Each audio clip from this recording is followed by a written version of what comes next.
ele teve a vida que ele pediu, viu? Então, aquele tempo, o que tinha? Uns passeios de bicicleta por aí, jogar futebol aqui no bairro, aqui, né? Assim passou o tempo. O pai era ferroviário, seu Isaac. Dona Júlia literalmente metia a mão na massa, cozinhava, trabalhava.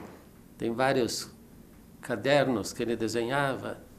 Minha mãe contava que o santinho, quando só tinha o busto, ele fazia a perninha, o braço, né? E o Poti tem ótimas recordações dessa época. Não sei se é porque ele estava sempre com um lápis e um papel desenhando, ou se a imaginação do menino ia tão longe e tudo que ele via se transformava em arte, tudo ele corria o risco. Interventor na época, que era o Manuel Ribas, viu os desenhos dele, se interessou e arranjou uma bolsa de estudos no Rio de Janeiro para ele. Nessa época, meus pais tinham um restaurante que não era público assim, e o restaurante, o Vagão do Armistício. O Vagão do Armistício teve esse nome por tempo da guerra, e aí eles então deram esse nome para o vagão. E ali eram feitas as reuniões políticas. Depois os artistas também vinham, os artistas que vinham do Rio e tudo não tinha, naquela época não tinha Santa Felicidade. Era sempre feito através da minha mãe, até minhas tias. Era servido um risoto que no fim se tornou famoso aqui em Curitiba, né? Ele ilustrou muito também para jornais aqui, quando ele tinha 14, 15 anos, aquele gibi, aquelas coisas, né? Na Escola de Belas Artes, lá também. Ele era muito solicitado pelos aqueles escritores, né? Na Livraria José Olímpio, tudo. E o Poti foi crescendo. Aí ele foi de navio e no navio mesmo ele tem muitos trabalhos que ele fez durante a viagem, tudo, e era assim, pós-guerra, então ele chegou lá e encontrou aquelas cidades assim devastadas. Imagine esse rapaz talentoso de uma cidade pequena do sul do Brasil chegar em Paris no pós-guerra e ver todo aquele mundo caótico e ao mesmo tempo conviver com personalidades como ele conviveu, os grandes nomes da época, os grandes artistas. Lá ele conheceu a Célia. Ali começou a amizade deles, que depois acabaram casando em 54. O relacionamento deles era ótimo. Se gostavam mesmo, se curtiam. Filmes eles iam assistir sempre os originais, tudo assim, porque eles entendiam, sabiam muitas línguas, então eles curtiam tudo assim bem no original e frequentavam muito teatro, muita coisa.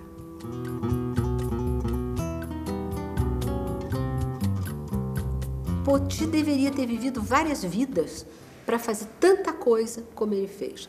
Eu lembro muito da mesa em que ele trabalhava na sala, repleta de papéis, cotonetes sujos de tinta nanquim que ele usava para fazer as linhas grossas de alguns desenhos, pilhas e pilhas de livros com desenhos dentro das páginas. Poti fez as capas de todos os exemplares do Joaquim e ilustrou também muitas passagens do próprio jornal. Ao ilustrar Machado de Assis, ao ilustrar Guimarães Rosa, Darcy Ribeiro, Carlos Drummond de Andrade, a maioria dos grandes escritores brasileiros, fica evidente que ele satisfaz a necessidade de ilustrar o texto. No final da década de 60, quando fui para o Rio de Janeiro, conheci ele pessoalmente, fizemos muitos vitrais, em princípio, né? Depois começamos a fazer murais em cerâmica, painéis em cerâmica, obras que foram para fora do Brasil. Que geralmente eram executados por Adualdo Lenzi, seu grande parceiro da vida inteira, também tinha os painéis de cimento. Ele só aceitava encomenda desde que eu pudesse executar. Ele não executava no azulejo, ele tinha quem fizesse, mas ele supervisionava. Quando ele começou a fazer em concreto, também era assim. Ele é um artista que conhece minuciosamente os materiais que utiliza. A linha dele, aos 20 anos, tem uma desenvoltura que só o Rembrandt tem quando desenha. É esse Poti que, aos 20 anos, já é dono de um traço na gravura que vai sustentar todo o trabalho que ele vai fazer depois, ao longo do tempo, seja como ilustrador, seja como muralista. Desde que você chega ao aeroporto, que você vê o primeiro mural com Santos Dumont, você já vai sentindo a presença daquele traço, porque o traço é indiscutível. Qualquer criança vendo um desenho do Poti, olha lá um desenho do Poti. Quando ele vem a Curitiba e passa a morar em Curitiba definitivamente, e passa a ser solicitado pela cidade para ilustrar, por exemplo, as correntes migratórias da cidade, se tem a impressão em Curitiba que está se descobrindo o Poti. Mas o grande Poti já existe. Poti, muralista, sem dúvida nenhuma, é o maior artista assim, dessa técnica no Brasil. Eu tive a possibilidade de analisar e documentar 43 murais na cidade de Curitiba. O primeiro mural dele, que é o mural mais antigo e talvez um dos mais conhecidos, que é o que mais veicula, é o da Praça 19 de Dezembro, que é o mural em comemoração ao primeiro centenário de emancipação política do Paraná.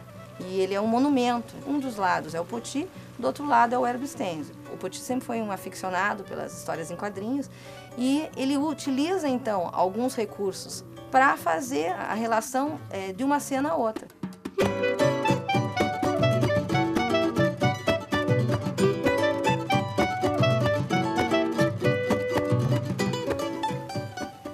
Toda a trajetória, então, até se tornar a cidade de Curitiba.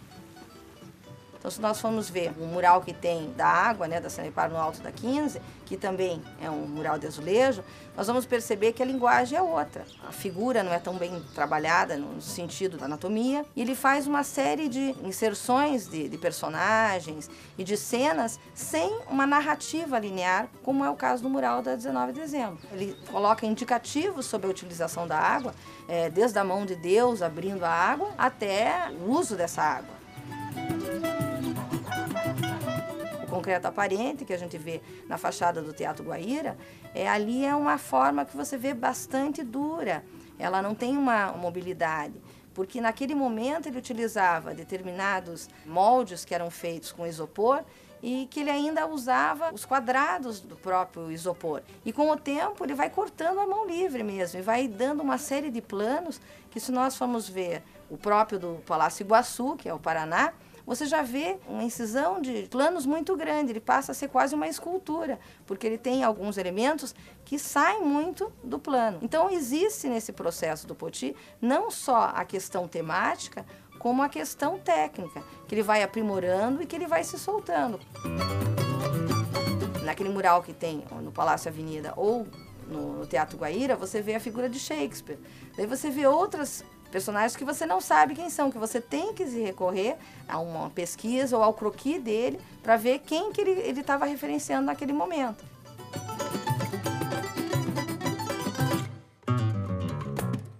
Por trás da PUC, todo um estudo de luminosidade, de cor foi feito, e no momento que você se depara com esse mural, é uma imagem tão maravilhosa, mas ele conta toda essa história da comunicação humana, desde as trombetas da Anunciação pelos anjos até o computador. O mural que está no Centro Politécnico de Curitiba também é um dos primeiros murais do Poti com a técnica de azulejo. E ali ele conta, então, toda a questão da tecnologia que o homem desenvolveu no processo de evolução. Nós temos 2 murais circulares em Curitiba. Um que é o do Clube Curitibano, que é a evolução da cidade, e o outro, né, da Torre da Oi, que fala sobre a comunicação. Embora a temática seja recorrente, que nós já falamos da comunicação, nos murais do vitral da PUC, é outra forma com que se trabalha, porque ele trabalha com o concreto aparente, né? Ele trabalha então com o relevo e ele traz novamente os ícones da comunicação. Os 2 murais que são de azulejo do aeroporto Afonso Pena, um deles, que é o primeiro, que é o Eterno Sonho, ele trabalha com o sonho que o homem tem de voar. Então, é o primeiro sonho do Ícaro. Tem o Leonardo da Vinci, com as suas pesquisas. Nós temos Santos Dumont, personagens da história ou da ficção, que tiveram relação com o voar. Já o outro mural, ele trabalha com os destinos da viagem. Então, tem um mapa mundi e ele coloca, em vez de uma localização geográfica dos países, ele coloca ícones, pessoas conhecidas, determinadas obras que referenciam o local que ele está falando. Então ele traz essa questão da globalização, né? Curitiba, uma cidade, uma aldeia, mas que tem uma repercussão no mundo e o mundo está dentro de Curitiba.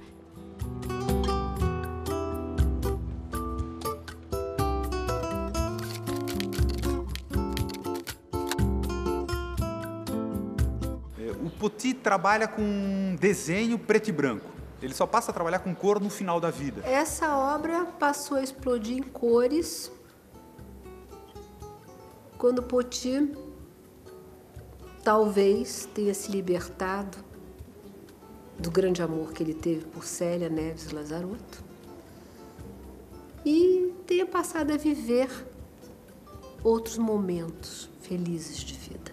Conheci um Poti generoso, muito generoso. Um exemplo de artista, de ser humano, de pesquisador, de integridade. Desde pequena eu já tinha um contato com ele, até costumava fazer pequenos desenhos, trocar com ele, né?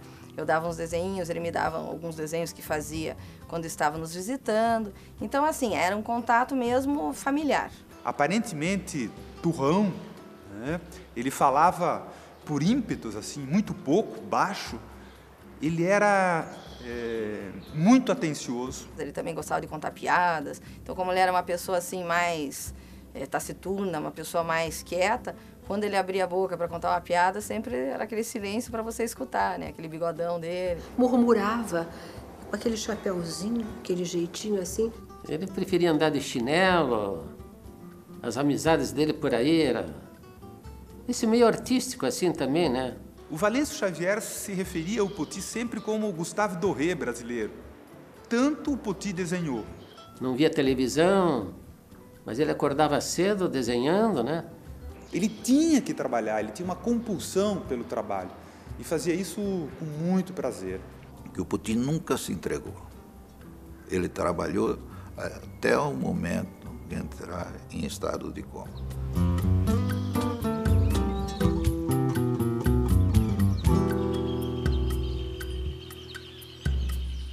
Poti realmente foi um exemplo para todos nós, deixou um legado incrível e eu acho que no Paraná nós somos muito tímidos em relação à projeção que deveríamos fazer mais de Poti. A vontade dele, que ele não precisava nem falar, é que tudo ficasse exposto, viu? O que não é feito até hoje, viu?